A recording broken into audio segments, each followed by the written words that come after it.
Max Power 10 here with some more Call of Duty Modern Warfare 3 gameplay. And this is my friend Seth, a Crusty Crayon, who is also an IMAX clan member. And I want you to watch his UAV at the beginning of this game as he goes to the dome. So keep an eye on that. Right about, let's see, here you can see enemy players show up right away. I'm in this game along with Abro Insane, and I am running Recon and using flash grenades. And what Recon is doing is painting the enemy target. That paint lasts for about 12 seconds. Even if they're running Assassin Pro, they're not immune. I think Dead Silence Pro cuts it in half for about 6 seconds. But those enemy players that are painted will show up on your teammate's UAV as if they're in an advanced UAV, but it is constant. So more like a Blackbird from Black Ops. So it's a great perk to have. I'm actually using the starter class, which I did another video on how to use the starter class if you're new to Call of Duty Modern Warfare 3, or just new to Call of Duty in general. But it's a great support perk for the support player. And I'm gonna talk about how to do a little bit more team gameplay, because I'm not focused on lone wolf play. I do well with a team, and my videos are focused on for people who are team members. And in order to do team gameplay, Seth calling in his chopper while standing in the middle of that doorway, not a good idea. But what we do is kind of run what we call, you can run squad tactics, which is usually 3 or more players, or tandem. And tandem is kind of when you're running 2. So when you run tandem, you basically have one person dedicated to high kill streaks. In this case, Seth is the better gunner, so he is running Predator Missile, Attack, Chopper, and Payload, and I'm running low kill streaks. So I'm running UAV on hardline. I'm using Recon so I can paint the enemy targets, and Care Package and Predator Missile. And so Seth is going for kills, and I'm going for assists. Is basically how it is. I'm the support player, so my job is to bring up the UAVs, so Seth can continue to kill the enemy players as much as possible and bring up the high kill streak. So that's kind of how running in tandem. You can also move in tandem and stuff, but since this is a small map, I don't really know that you need to run around the map in a squad type tactic. And since the objective here is just picking up tags, it's not necessary to keep together, but I am constantly painting the enemy with the flashbangs, running Recon, and bringing up those UAVs for them.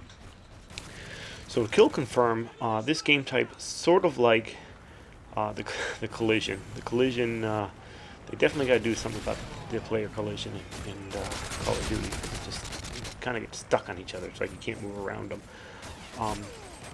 But for kill confirm, unlike team deathmatch, is that kills are important, but you have to pick up, in order to win, you have to collect more tags than the other person. So we can see here, I'm picking up the tags. Seth isn't.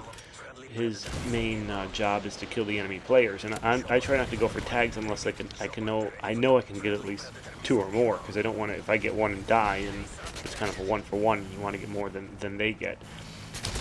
And one of the tricks for this is if you see what Crayon is doing, he is as he kills someone and he sees the tag, he knows the enemy player is going to go after those tags, so he's just going to kind of use them as bait. He's going to bait those enemy team to, go ahead and go pick up that tag, and as you go to get it, I'm going to shoot you. So that's really the way you want to play kill confirm. You want to kind of stick together. You do not need your whole team collecting tags. You only need 2, maybe 3 players. The other half of the team should stay back. So that way, if a teammate does go down, he can hopefully take the guy out who's killing him. So this is one of my least favorite game types. I don't know. I don't mind kill confirm on the smaller maps. On the bigger maps, I can't stand it. It tends to be just a lot of,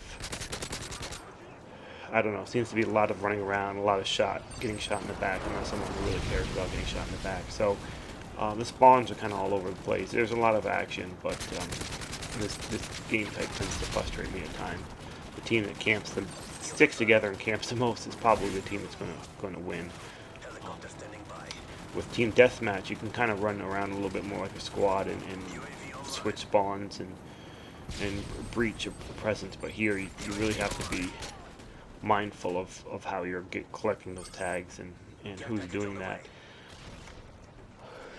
So, but like I said, yeah, if you watch the UAV, you can see where the tags are. You can also see where the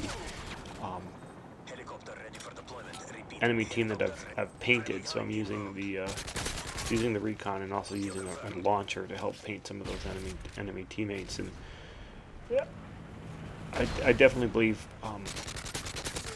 players that work together are going to do better against just people who are not working together. So if you put 6 fairly good players together against,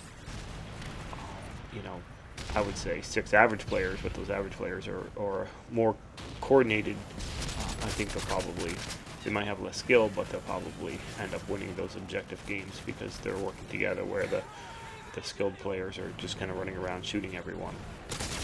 And it's definitely Modern Warfare 3 has made, I think, the gameplay a little bit different by allowing flag captures and bombs, plants and stuff to count towards that reward streak. They've made people go after the objective more. So I remember in Modern Warfare 2, we played a lot of domination, and very few people went after the objective. But Modern Warfare 3, you see a lot more people going after it. So I think that's helped the game quite a bit. You can see here I can actually kill a guy with a flash grenade. So hopefully these tips help. Until next time, Max Power out. Thanks for watching.